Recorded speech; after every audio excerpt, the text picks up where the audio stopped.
there is a question that has followed humanity like a quiet, relentless pulse. If you stripped away language, culture, geography, and fear, would all our visions of the divine begin to look like fragments of one great pattern? Tonight, we walk directly into that question, not to flatten sacred lineages into a single grey mess, but to feel the living symmetry between them. Not to disrespect difference, but to reveal a mystery. The same types of beings keep showing up. Picture a world map in the dark. West Africa, the Caribbean, Brazil, New Orleans, drumming, song, color, possession, the Orishas moving through bodies and river and storm. Then, in hidden rooms and desert caves, fragile scrolls whisper of eons in a realm beyond the counterfeit heavens. A pleroma of light from which Sophia, Christos, and other luminous powers pour into creation. Two lineages birthed in different soils, yet both speak of forces that are not merely ideas, but presences. You have been conditioned to believe only one set of symbols is allowed. Everything else was labeled primitive, pagan, occult, heretical, whispered about with superiority or fear. But what if that narrative itself is part of a veil, designed to keep you from noticing that thunder, river, wisdom, justice, and mercy have been personified again and again with uncanny resonance? Imagine for a moment that divinity has never belonged to one empire, one priesthood, one holy language. Imagine instead that the infinite speaks through many masks, tuned to the landscape, tongue, and trauma of each people, yet carrying signatures that repeat.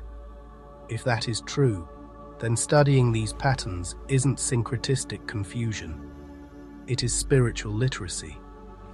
This journey is not a careless, everything is the same claim. That kind of laziness erases living traditions. Tonight, we do the opposite. We honor the Orishas as they are. We honor the Aeons as they are. We let them stand in their full power. And then, with reverence, we look at how both reveal the same cosmic ache, to guide humanity back into right relationship with the source. Deep down, haven't you always felt that truth refuses to be confined? That something in you pulls away when you're told all other visions of the holy are lies? Whose voice is that really? Divine humility or human control? What happens when you begin to see continuity where you were trained to see enemies? As we walk, understand this clearly. The goal is not to recruit you into a new system. The goal is to remind you that your soul already recognizes real currents of light, no matter what names they traveled under. The question is not, which logo do you wear? The question is, can you tell the difference between the living voice of the holy and the dead voice of fear? Tonight, listen with more than your intellect. Listen with the part of you that remembers thunder as speech, rivers as messages, dreams as meetings, conscience as a visitor. Let that part lead. Step into a courtyard at dusk. Candles flicker. Offerings rest on altars. Fruits, rum, sweets, iron, white cloth, flowers, cowries, clear water in bowls. Drums rise. This is not theatre, this is technology.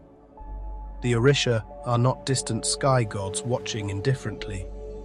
They are embodiments of forces that saturate this reality. Faces of ash, the sacred power that animates all things. Ogun is there in the weight of metal and the courage to cut a new path. He is the iron in your blood and the blade that clears the forest of stagnation. When you force change without wisdom, you feel his fury. When you align discipline and purpose, he opens roads. He is invention and war, surgery and steel, highways and hammers, holy and dangerous. Yamaya rolls in with the memory of salt water and womb. She is primordial ocean, mother of life, defender of children, healer of grief.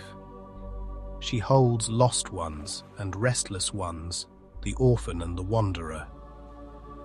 When your heart breaks and you somehow do not drown, when the wave of sorrow carries you to a new shore instead of erasing you, her current has passed through. Obatala is cool clarity and luminous design, elder of peace, patron of wisdom, sculptor of human form. In Obatala there is white cloth, mountain air, a pause before judgment. He is the principle that says, "Do not let heat ruin what light can repair." When you pull yourself back from pettiness and choose mercy without becoming weak, you echo him. Oshun dances in the golden seam of sweetness, beauty, sensuality, creativity, self-worth. She is honey, river, adornment, fertile laughter, songs of devotion. Where she is absent, bitterness becomes a counterfeit morality. Where she is present, pleasure becomes prayer, and love becomes proof that the divine never wanted you starved of joy. Shango stands in thunder and lightning, justice and royal fire. He brings both charisma and consequence. The abusive leader and the cowardly tyrant tremble before his storms. He is the strike that reveals rotten structures in a flash. When hidden corruption collapses suddenly, when lies split open before the collective, his axe has fallen. Oya moves at the cemetery gate in the roaring wind before transformation. She governs endings, revolutions, markets, the wild change you didn't want but needed. When life tears itself down so that a truer life can be built, that hurricane is her sermon. She frightens the part of you clinging to dead forms, but she is fiercely loyal to your becoming. Pause. Don't reduce them to gods of X thing. Feel the pattern, thresholds, forces, virtues, warnings. Ask yourself, which of these currents has been circling you lately? Is there an Orishas story that secretly explains why your life feels like a crossroads, a storm, a breaking, a sweet invitation you keep refusing? What if ignoring these forces doesn't make them vanish, only ensures that you are shaped by them unconsciously? The Orisha are not passive symbols pinned to pages, they are relational. In their traditions, you do not simply believe in them, you enter into alignment, responsibility, conversation. Divination is not a party trick. It is a dialogue with intelligence. Offerings are not bribes. They are acts of reciprocity, gratitude, rebalancing. Elegba, or Esu, waits at the crossroads, the gatekeeper of choice, messenger of fate. Before any other Orisha is invoked, his path is cleared. He embodies the terrifying truth that your destiny is shaped not only by what is meant, but by how you respond. Every unopened email from your soul, every ignored sign, every rationalized betrayal of your own knowing, that's a conversation with Elegba you pretended not to have. The crossroads is not just a road junction. It is the moment before you text back the person who shatters your boundaries. The breath before you say yes to work that kills your spirit. The quiet knowing that you are lying to yourself. Orisha cosmology names that space as sacred, charged, watched. It tells you your choices echo. In this current, spirituality is not escape from the world. It is deeper engagement with it. Love, sex, money, work, land, grief, celebration. None of these are outside the sacred. Does that confront any conditioning in you? Who taught you that God only moves in sterile rooms and not in markets, rivers, and bedrooms? The Orisha stories are also brutal in their honesty. They include anger, rivalry, mistakes, reconciliations. Divinity is not sanitized. That offends those who want a polite porcelain heaven. Yet there is genius here. Your shadows are not exiled from sacred space, they are worked with. Instead of pretending to be pure while rotting inside, you are invited to bring all of it to the altar. Ask yourself, where have you tried to become holy by cutting away your humanity instead of consecrating it? How much suffering has that split caused? What if a truer path is not to deny passion, grief, rage, longing, but to apprentice those fires to higher intelligence? When thunder is sacred, when iron is sacred, when rivers are sacred, when the marketplace is sacred, then your life can no longer be written off as unspiritual. Every argument, every risk, every desire becomes a site of initiation. That is terrifying. That is liberating. Walking with Orisha is to accept you are always at an altar, whether you know it or not. Now enter another vision. Not drums and offerings, but silence and radiance. Early Gnostic mystics spoke of a source beyond image, often called the monad. From this immeasurable fullness flow aeons, emanations of mind, truth, life, grace, wisdom, forethought, and more, paired and balanced in living harmony. They are not gods in competition with the source. They are the self-expression of the unknown. In this cosmology, the true divine is too vast to cram into a single figure on a throne. Instead, reality begins as a symphony of luminous qualities. The eons dwell in the pleroma, the realm of fullness, beyond corruption, before distortion. They are the archetypal architecture of a healed universe. Clarity without cruelty, power without domination, love without manipulation, knowledge without arrogance. Sophia stands out as the drama of wisdom reaching. She longs to know, to create, to move, and in that boldness she falls outside the harmony, generating the wounded powers that rule the counterfeit world.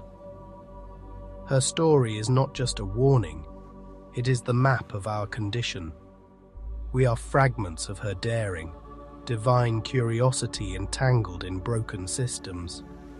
Christos, in many Gnostic streams, is not reduced to one historical moment, but appears as a redeeming aeon, an inbreaking of pleromic light into the illusion matrix, a key to awaken the divine spark trapped under archonic rule. Logos, the word, is not mere speech but structuring light, a code that can rewrite the prison. Here, angels and authorities are not automatically trusted. The God of this world can be false, the rulers of the lower heavens corrupt. This is a direct assault against blind obedience. Eons stand as a higher standard. If a power demands worship through fear, erasure, and ignorance, it is not of the pleroma. Ask yourself quietly, how many voices that claim to represent God in your life actually resembled these lower rulers? Domineering, shaming, obsessed with control. What if your revulsion at that was not rebellion against divinity, but loyalty to a higher one? The eons remind you that your soul's deepest intuitions about love, justice, beauty, and truth are not sentimental. They are homing signals from another realm, a memory of how things are in the fullness before distortion.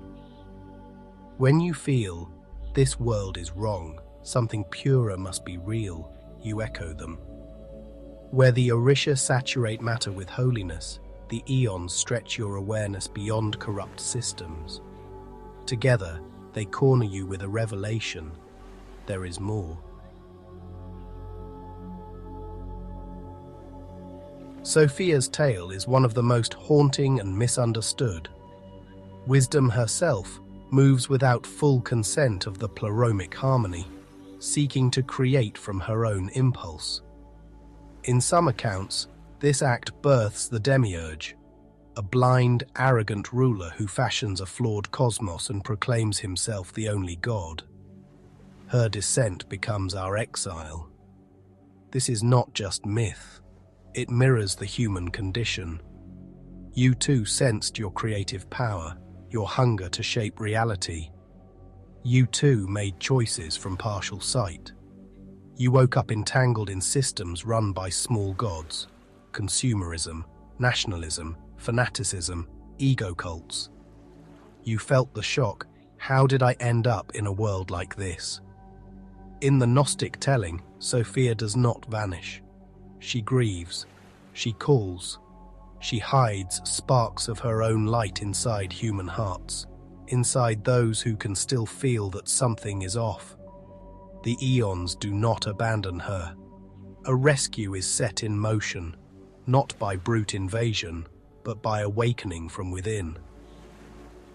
The Christic Aeon descends as message and mirror. What if your lifelong sense that something is wrong with this world is not depression or arrogance, but Sophia's memory speaking in you?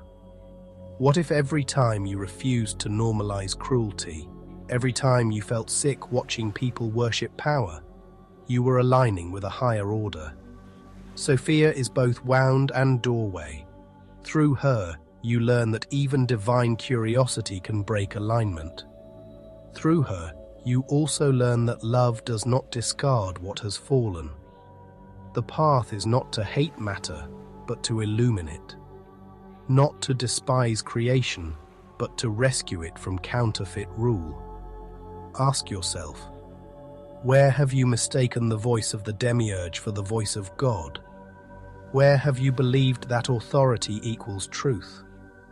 Where have you handed your conscience to institutions and ignored the quiet, insistent knowing inside? In the tension between Orisha-grounded vitality and Aeonic high critique, you stand in a holy pressure. Honor the world as sacred, and never confuse its corrupt rulers with the source. Now we stand at a subtle bridge, not to erase, but to perceive. Look not at names for a moment, but at functions, patterns, resonances. You see luminous beings of wisdom, justice, mercy, creativity, storm, thresholds, healing, erotic power, and liberation appearing in multiple traditions. Is that coincidence or evidence? Consider Obatala and the Logos-like powers of order and clarity. Both preside over form, structure, rightness. Consider a redeeming Christic current and figures of kingly justice and storm that shatter lies. Consider Yamaya's maternal ocean and the archetype of holy womb and waters of life across myth. Consider Oya's guardianship of death's threshold and similar psychopomp forces. We are not saying this Orisha equals that Aeon. That would flatten sacred nuance.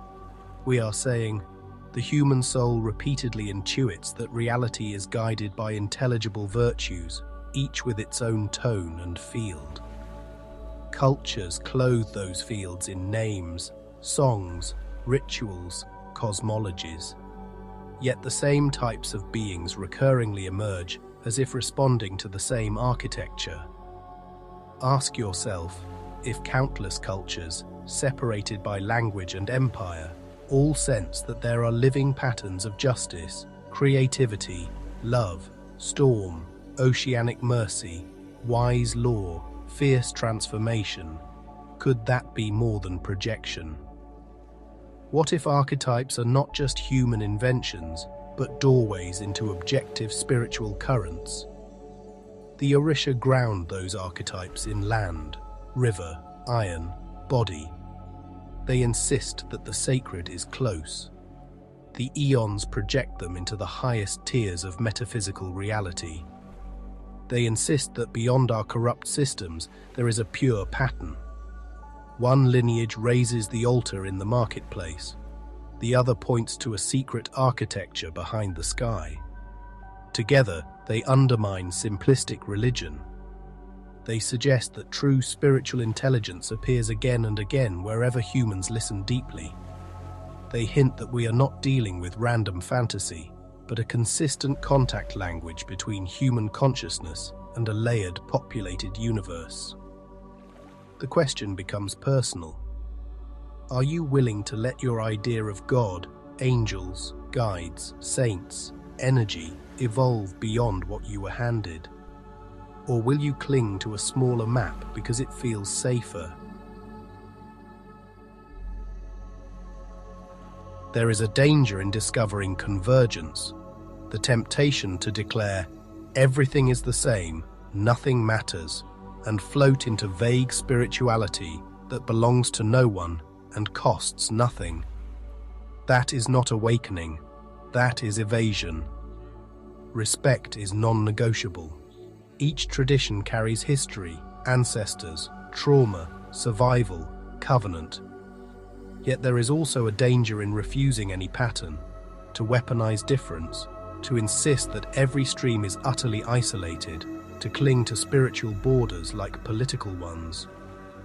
That stance feeds arrogance, fear, and the delusion that infinite source is a tribal mascot. The deeper way is razor thin, hold both universal pattern and particular face.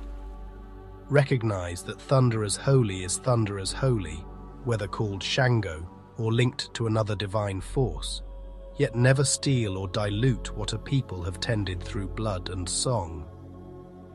Recognize that a redeeming light from beyond corrupt rulers may appear in many costumes without erasing any. Ask yourself, can you allow that divine intelligence has met different peoples in ways they could receive, without assuming those encounters are mutually exclusive? Can you accept that you do not own God? When you step into that humility, something profound happens. The Orishas are no longer exotic others, but honored neighbors in the great temple of humanity's search. The Aeons are no longer abstract curiosities, but part of a multi-layered conversation about how light descends, fractures, and returns.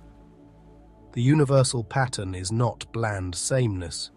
It is a woven tapestry where repeated motifs, Mother Ocean, Wise Judge, Storm of Justice, Threshold Guardian, Wounded Wisdom, Redeeming Light, appear in different colors and textures. You are allowed to notice this without erasing anyone. In that seeing, fanaticism starts to look embarrassingly small. Real devotion, on the other hand, becomes more fierce and more gentle. Fierce in its integrity, gentle in its refusal to condemn what it does not yet understand.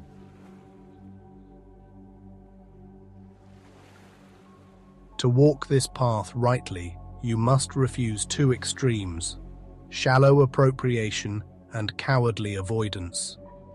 Shallow appropriation grabs aesthetics, words, deities, and rituals without context, responsibility, or permission.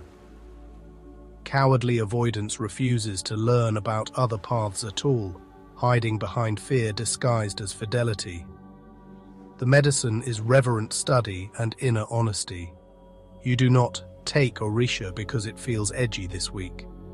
You do not use Gnostic language because it sounds mystical. You approach with respect. You listen to those who guard these lineages. You honor boundaries. You let yourself be corrected.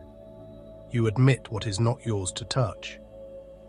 At the same time, you also pay attention to the code beneath form, how so many genuine traditions insist that there are intelligences committed to liberation and forces committed to control. How they speak of inner transformation, responsibility, and remembrance as the path home, not blind submission to terror. Ask yourself right now, which forces are shaping your life? Those that expand awareness, dignity, compassion, courage, or those that tighten fear, shame, fanaticism, and numbness? Can you tell the difference? Reading the code means noticing recurring signatures, powers of storm that expose lies, powers of mercy that shelter the vulnerable, powers of wisdom that disturb comfortable ignorance, powers of seduction that lead to sovereignty, not slavery. These patterns are diagnostic tools for discerning what you're really dealing with, no matter what name it uses. When you see that, the world becomes less random. You begin to discern when something is aligned with fullness and when it smells of archonic mimicry or hollow spectacle. You are less easily fooled. This is not about blending everything into a personal buffet. It is about standing awake in a spiritually complex universe with humility, clarity, and spine. Somewhere between shrines and scrolls, between drums and desert visions, between Orishas and Aeons, you might quietly realize this entire conversation has been about you. If Orishas represent living forces woven through the elements, and Aeons represent luminous principles woven through the highest reality, then you exist at their intersection. You are not a helpless spectator. You are a bearer of spark, a carrier of patterns. You are where thunder and wisdom, ocean and grace, crossroads and logos collide. The part of you that longs for justice resonates with storm powers of truth. The part that craves beauty and tenderness resonates with rivers of sweetness and divine compassion. The part that cannot stand lies resonates with eons of truth. The part that feels called beyond this rigged world resonates with Sophia's memory of another order. Ask yourself, which currents have always lived in you, even before you had language for them? Have you not always felt, in flashes, like more than a consumer of doctrines, more like an emissary who forgot their briefing? To remember your true self is not to claim you are an Orisha or an Aeon. It is to recognize that your soul is patterned by the same cosmic intelligence that spoke them into story. You are kin to these archetypal currents, not in egoic inflation, but in origin. This is why every distorted religion that tells you you are filth unless you grovel rings false in your bones. Something older in you rejects it. You are wounded, yes. Complicit at times, yes. Capable of harm, yes. But at your core, you are carrying a fragment of the same light these beings echo. Your task is not to worship blindly whichever mask shouts the loudest. Your task is to remember which realm your spark comes from and align your life accordingly. So now we stand at the threshold promised in the title, beyond heaven and earth as you were taught to divide them. You have seen Orisha walking in markets, kitchens, forests, storms. You have seen eons blazing in a realm beyond the false rulers. You have felt how both in their own tongues insist that reality is alive, layered, contested, and calling you. What do you do with that? First, you stop pretending that spirituality is a spectator sport. You acknowledge powers move, choices matter, symbols shape destinies. You are in a conversation whether you admit it or not. The question is whether you will participate consciously and ethically. Second, you cultivate discernment. You ask of any path, any teacher, any inner voice, does this expand love, courage, clarity, responsibility, reverence and liberation? Or does it breed fear, elitism, dependency and contempt? You learn to recognize archonic signatures in any costume, including ones draped in holy words. Third, you allow humility. You let yourself be surprised by how widely the divine has spoken and to whom. You honor the elders, priests, priestesses, mystics, and guardians who have carried these lineages through fire. You do not steal what is not yours. You do not mock what you do not understand. You let respect be your shield. Fourth, you listen inward. You ask the quiet, surgical questions. What powers am I actually in covenant with through my habits, loyalties, addictions, and silences? Do my daily choices align with the realm of fullness, or with the systems that profit from my sleep? Who benefits from me believing I am powerless, divided, and alone? Finally, if something in this journey has ignited recognition, if hearing of Orishas and Aeons, Sophia and storms, thresholds and emanations feels like someone brushing dust off a memory, you honor that. You don't need to rush into labels.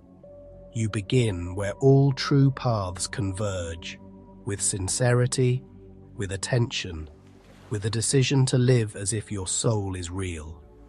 If this path calls to you more deeply, you are welcome to travel further into this universe we explore together. Into the long-form videos, the mythic tales, the Gnostic-inspired worlds, the stories and audiobooks woven to help you remember what you are. Only if your own inner knowing pulls you there. Never out of pressure, never out of fear, always out of resonance. Because in the end, this is the secret beyond heaven and earth. The masks are many, the languages are many, the currents are many, but the call is singular and unmistakable. Wake up. Remember. Walk as one who knows the divine was never confined to one altar, one book, or one sky, because it has been burning quietly in you this entire time.